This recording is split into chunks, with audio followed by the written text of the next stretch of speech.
Le Parlement népalais et la maison du Premier ministre ont été incendiés par des centaines de manifestants. La veille, 19 personnes ont été tuées lors de manifestations réprimées par la police. On vous explique la crise au Népal. Le 4 septembre, le gouvernement népalais a pris une décision qui a déclenché la colère dans le pays. Le blocage de 26 plateformes en ligne, dont Facebook, YouTube, X et LinkedIn. 4 jours plus tard, des milliers de Népalais, plutôt des jeunes, sont descendus dans la rue. Ce qu'ils dénoncent, la corruption au sein du gouvernement, ainsi que le blocage des plateformes qu'ils perçoivent comme une forme de censure. All the Nepalese citizens are fed up of corruption. Every youth are going outside the country. Also, the recent happenings of social media banned by the government is against our freedom of speech, and they want to control us just like a dictator. La manifestation dans la capitale a ensuite viré au drame, causant la mort de 19 personnes et des centaines de blessés.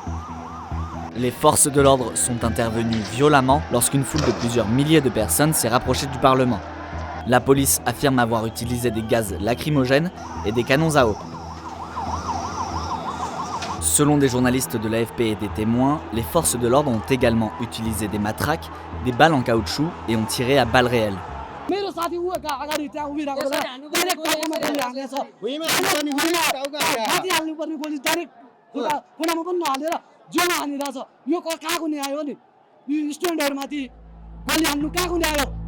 L'ONU a condamné cette répression.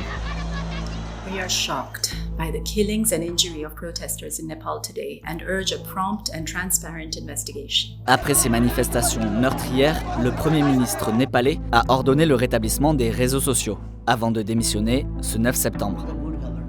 Cela n'a pas calmé la colère pour autant. Le même jour, des centaines de manifestants ont bravé le couvre-feu instauré le matin et ont incendié le Parlement, ainsi que le domicile du Premier ministre.